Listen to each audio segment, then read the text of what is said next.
How's it going, my flesh and blood fans? Today we are going to start up a little series called Cooking with Katsu. There's 3 different builds I kind of want to start digging into. I figured 2 of them are kind of obvious, one's kind of a wild card.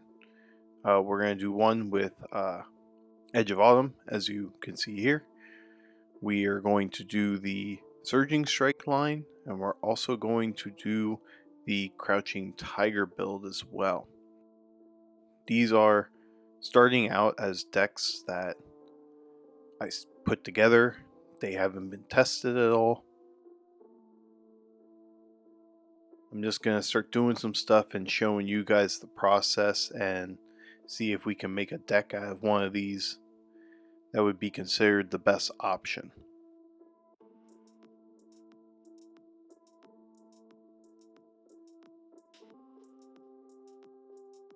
The reason I thought this was a good time to do it is because we've gotten some new cards.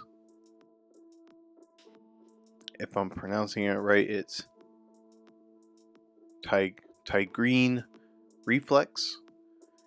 And we also got Become the Cup and Become the Bottle.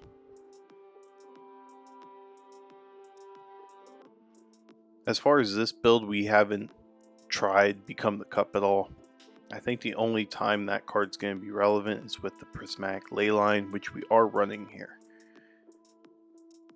But Become the Cup is very interesting because that can play off of the 100 wins. It can also just be an extender for the Edge of Autumn as well for the Vengeance cards.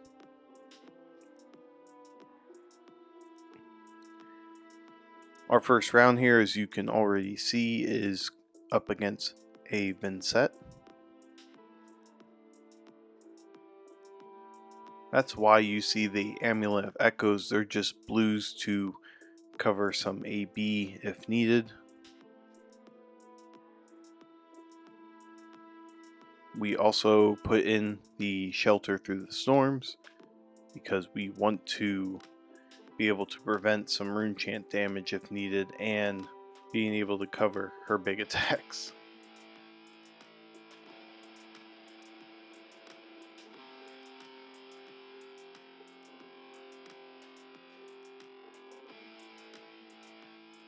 Just some notes after I got done with this matchup.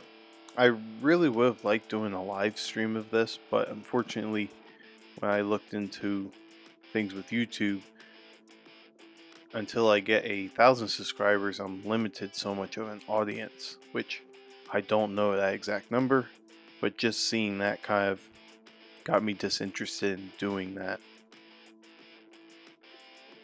If anybody knows the answer to that that's watching, you can always put it down in the comments below.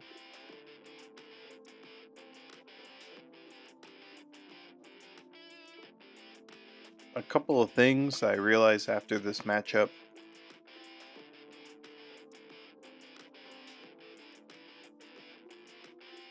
Is the breaking scales doesn't show as much value, and I was having a hard time getting some value out of the Crouching Tigers. So there's a possibility I think the Tiger Shuko arms that buff the tigers might be a decent option here. Also, I think Command and Conquer is still a better card than the Enact Vengeance. Not saying that card isn't bad, it's still Arsenal Disruption, which is pretty good. Just having CNC is more of a main board, and I think the Extractive Vengeance is going to be more of a sideboard option. The only thing that CNC kind of loses is going to be like the pumps and things like that, but being able to remove the D-reacts I just think is the better option for most decks.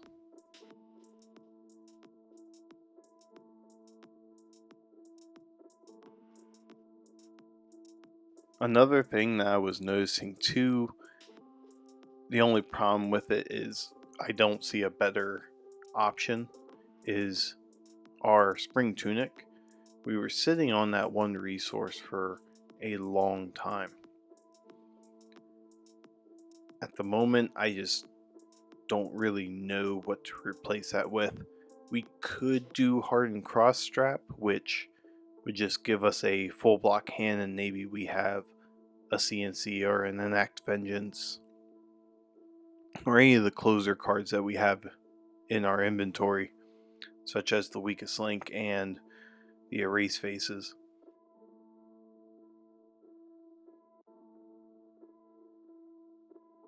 We could always just attack with those for free if needed.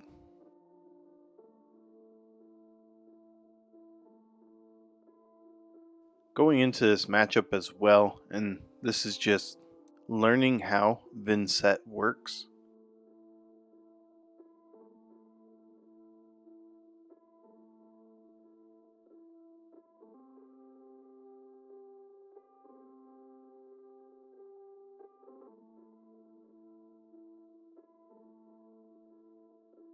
When she first started out, you were able to just be very heavy on the defense and drain Vinset's life away. Most likely she just kills herself.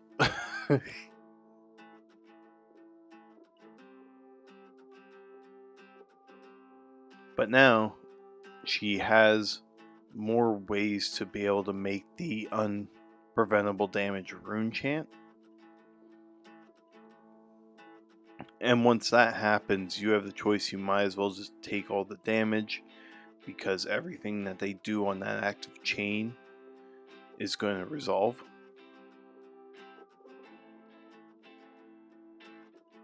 Or you do just stay on the heavy defense and block everything out except for the one, and then the effects still happen.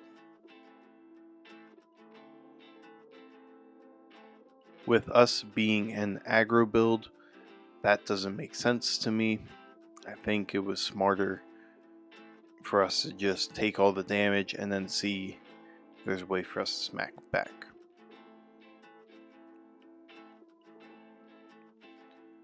With that said, I think Vinset is definitely a better hero than she was in the past, and it's a little bit harder to work around her powerful turns.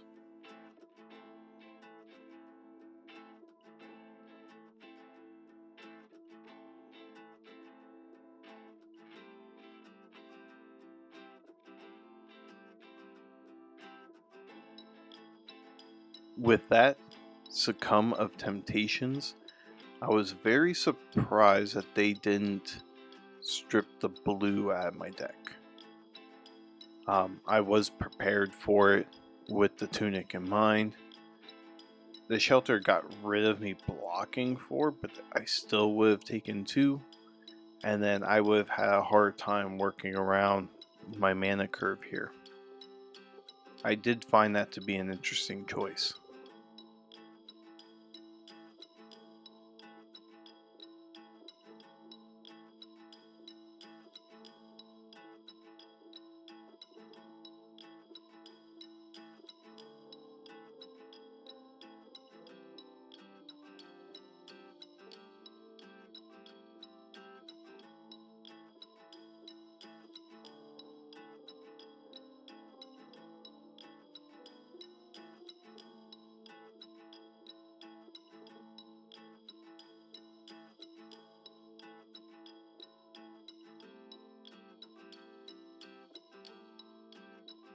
The aspect of Tiger Body was a little awkward to work around there, because if I would used that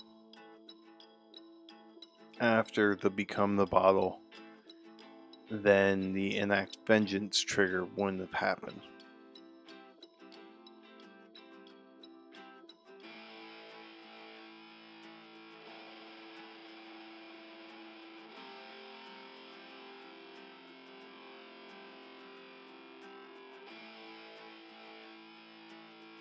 This was a very awkward hand. We kind of pretty much refiltered it with using the one attack 100 wins that we had.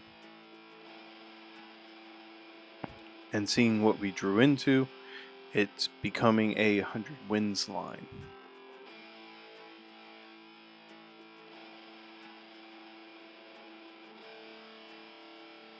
With this, I would be able to use the aspect of Tiger Body with the red, but they decided to overblock and get rid of my Katsu trigger.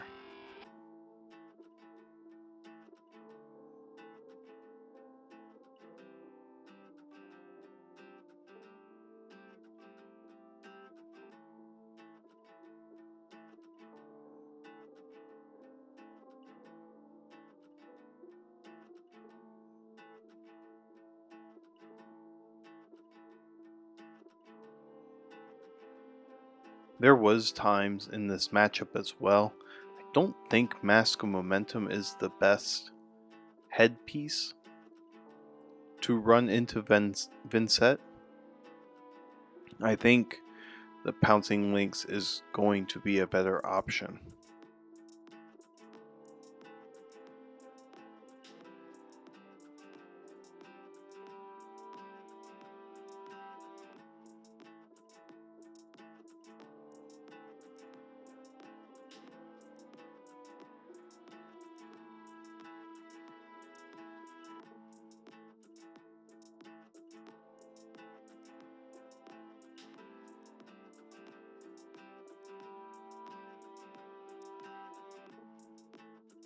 We decided to pop the braking scales here just so we were able to get our trigger and grabs the Mauling Chi to be able to work off of that tiger that we got. It's a way to make the tiger cards that are in here make sense. And the reason why I threw some tiger lines in here was for one, for the aspect of tigers, and for two, in case you do the reflex and they end up blocking it out and you're stuck with this tiger in hand, it is a way to synergize a little bit. In worst case scenario, the Mauling Chi is still a 1 for 5, which is still a great attack for us to finish with.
To sum up this matchup, the Mordred Tide really took us for a loop there, and Vincent was making just way too many rune chants for us to handle. It was an unfortunate loss, but it happens. This matchup here, we're going up against a Dash IO. This was a good matchup to test a little bit because Dash IO is very relevant in the meta. So is Vincent, but Vincent isn't one of the top tiers as Dash.io is.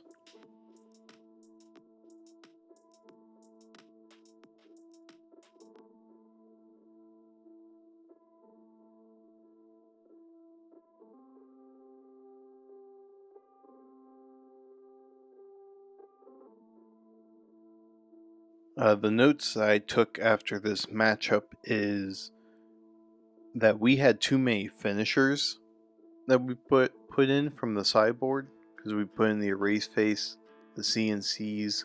We also put in the weakest link as well, which just started becoming a little too much because we got a little clunky with too many of them being in hand.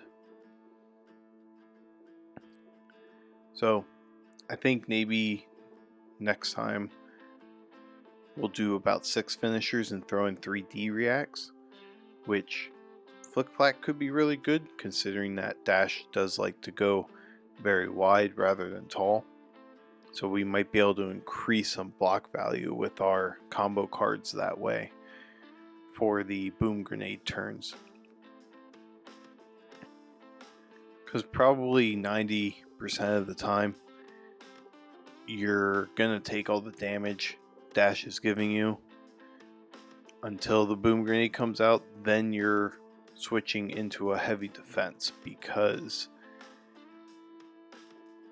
getting hit with the boom grenade is an intense amount of damage.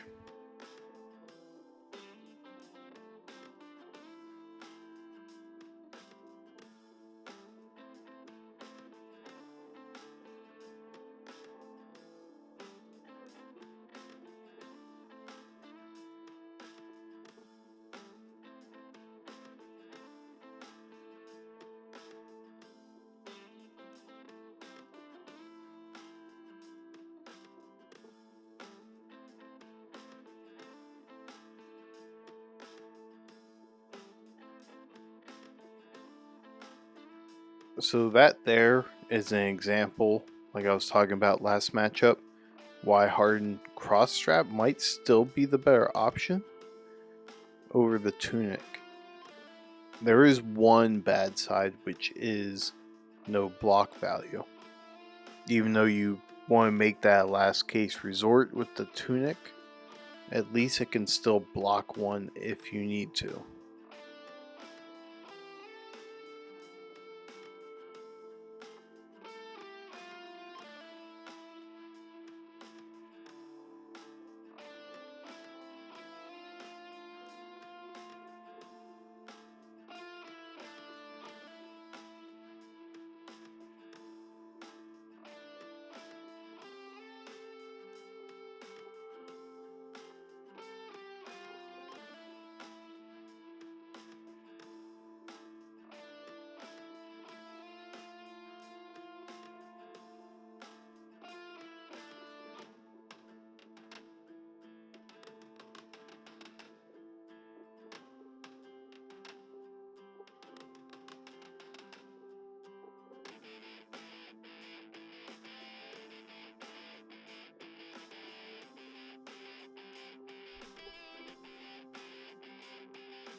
The Dash.io player ended up folding and conceding.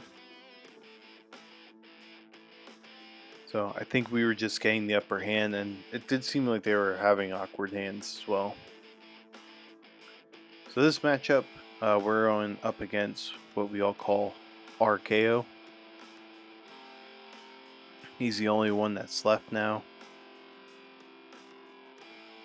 And he had to use Savage Claw, which, seeing that, it's okay, but it's nowhere near what Mandible Claw used to be. We knew that he was going to be very block heavy, so this is where we brought in the pouncing links. We also brought in a lot of D-reacts because we know how much KO can buff his attacks and become problematic.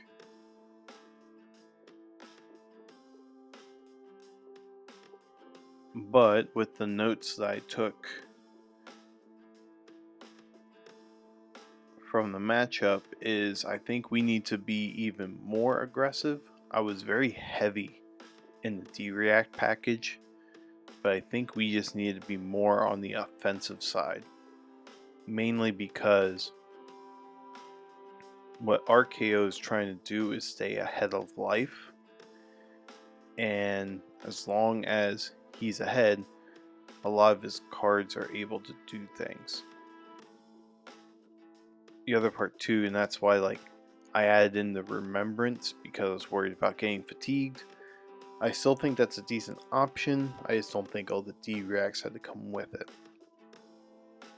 And the reason why I run it, I mean, for one, it's just an excellent card. And for two, it allows you to bring your Winds of Eternities back from the graveyard into the deck. And what you want to do is try to pitch more of your 100 Winds and run your edge stuff, so then whenever you're forced to go into second cycle, you can pretty much just run the 100 Winds and kill them out, because you're just going to have an extreme amount of damage. This was a very interesting hand. I needed to finish what I said there, but the 2 prismatic ley lines into a Winds of Eternity to have a pretty much a 0 for 8 was kind of funny. It was just the best line that needed to be done.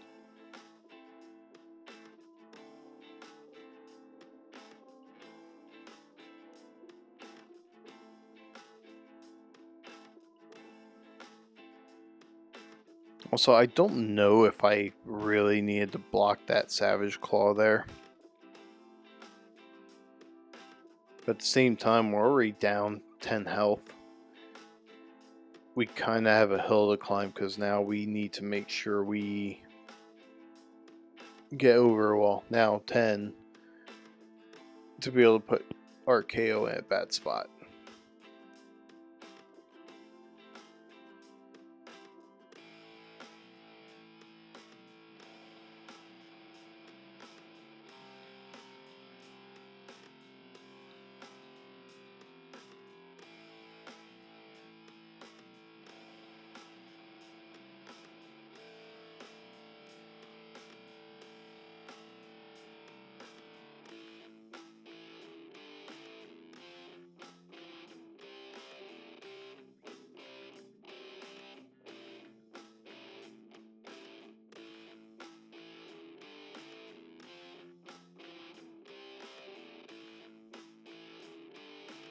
I think popping the breaking scales there was a smart play.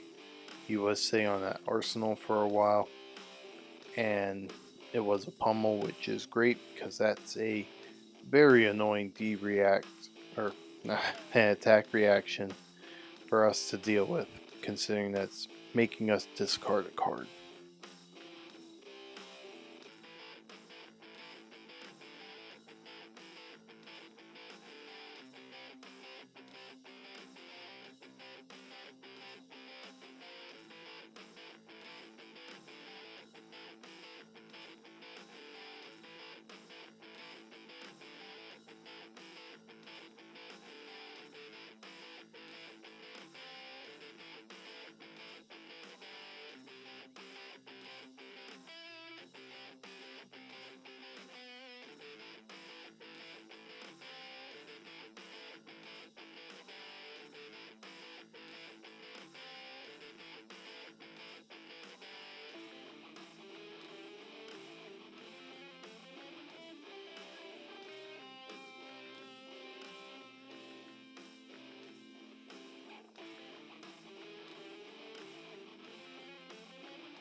If you haven't noticed yet, this matchup became pretty much a total nightmare, being so low on life.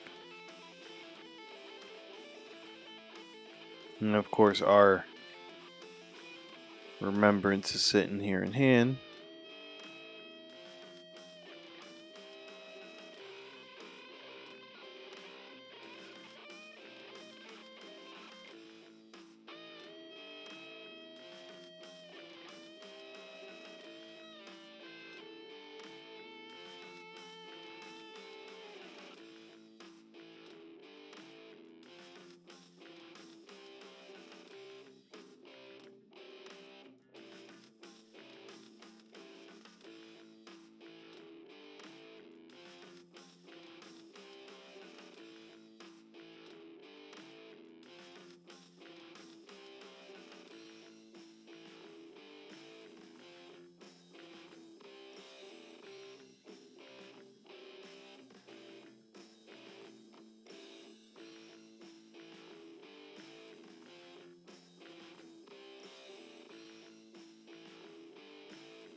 So, pretty unfortunate the way this had to play out. Thankfully, there's not too many RKOs running around in the meta as of now, so we do have that. This round here, we are up against a Pallades. I'll already say this isn't going to take very long because after a couple turns when I was able to get my on hit from the Ikora here, they kind of did what we call rage quit. So with Pallades though, and I think that's why they ended up quitting, because the to be continued didn't resolve from the prevention trigger. So maybe they just considered it a wash from there. But Pallades is pretty relevant in the meta right now. She's considered one of the block slops that are around. I'm not saying that's a bad thing because they are effective.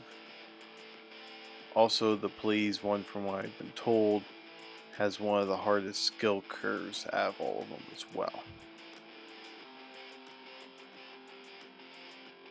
So this will be our final matchup here against Syndra. We are going to do about 5 matches, evaluate what our deck's doing, see if there's any changes that need to be made, and then we'll have another episode later. I want to at least get 2 in before we start going to another build, just because we kind of need to see what the changes are making, especially when these decks don't have any testing.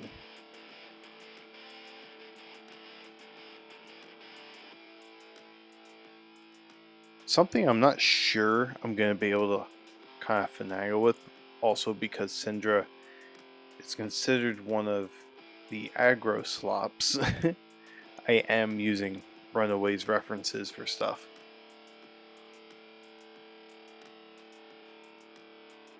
She's like us, where she's one of the aggro decks that can possibly have a different way of winning over what Dash.io has been trying to do.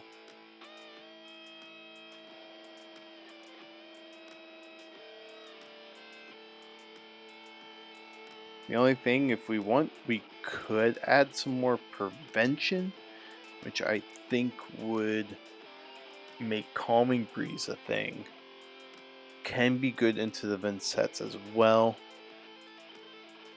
And actually, it could work into the Marionettes as well. So, if we don't put them in now, I think that is something that we might consider down the line.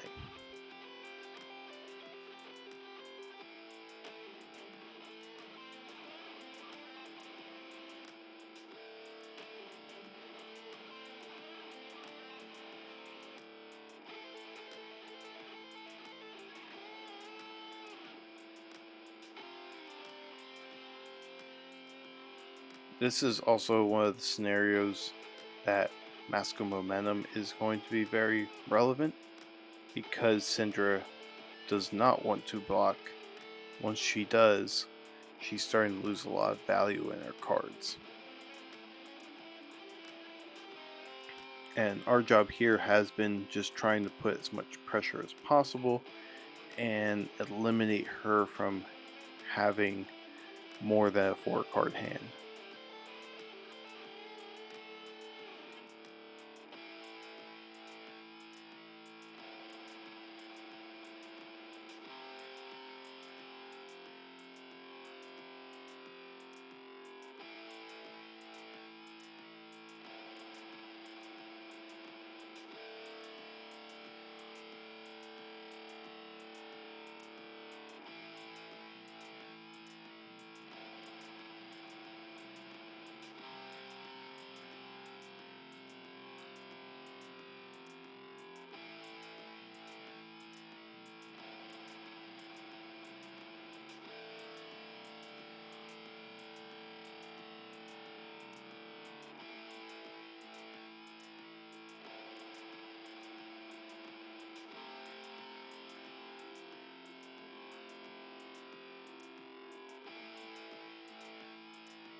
This is one of the instances where I think it's Tigrin Reflex. I'm probably pronouncing that wrong, but at least we know what I'm talking about. Putting in Arsenal kind of makes it a weird scenario. That's why when I'm making these builds with it, I think you need some form of a Tiger line to be able to fully utilize the card effectively, rather than only using it for the discard pump. Having some form of attack with it would be very nice to have the 4 with Go Again than trying to do a finisher for 3, which feels kind of bad.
Sorry there wasn't a whole lot of conversation there. It is just kind of an aggro race.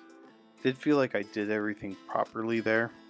After doing all 5 of these matches, these are the things that I've already realized. For one thing, some of the stuff was not lining up very well, so we are making some changes there. The pouncing links, I think, needs to be in the main board over the momentum, just because we are dealing with more of a defensive meta, and it can end up pulling the 100 wins and some other stuff for us. We are removing the tide flippers, and we're going to put in the autumn robe because of the tunic not seeming to be, not that it's not useful, just we don't use it a whole lot. I also noticed that the Feigned Vengeance wasn't really doing what I was expecting. I was hoping to be able to use some pumps and use the ley line to get some kind of Katsu trigger / card draw with it. Fortunately, it didn't line up that way, so I think we're going to add in the Ancestral Harmonies instead to buff up our combo lines, which it still blocks for 3, so it's still a useful card. So we're also going to then add in the spinning wheel kicks, and we're going to remove the prismatic ley lines for now. They just haven't seemed to line up the way I wanted them to, and I was going to use that for mostly with the 100 wins yellows and stuff like that. But yeah, like I said, they weren't really lining up well, so I think having in the spinning wheel kicks is going to be better, and now that's going to build off of our Ancestral Harmony as well. The aspect of Tiger Mind, I'm going to put in the maybe for now.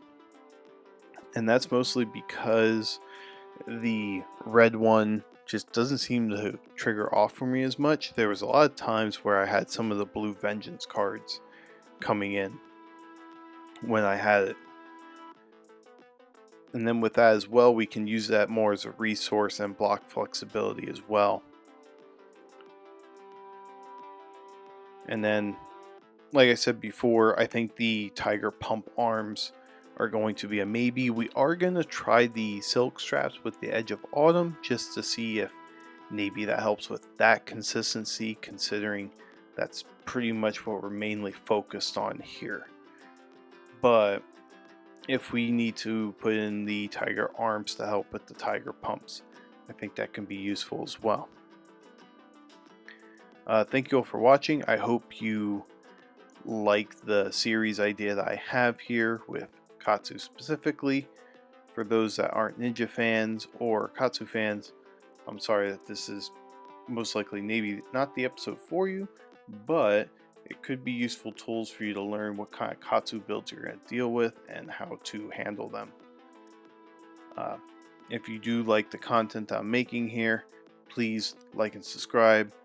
It always helps. Again, thank you all for watching, and I will see you next time with Cooking with Katsu. Take care.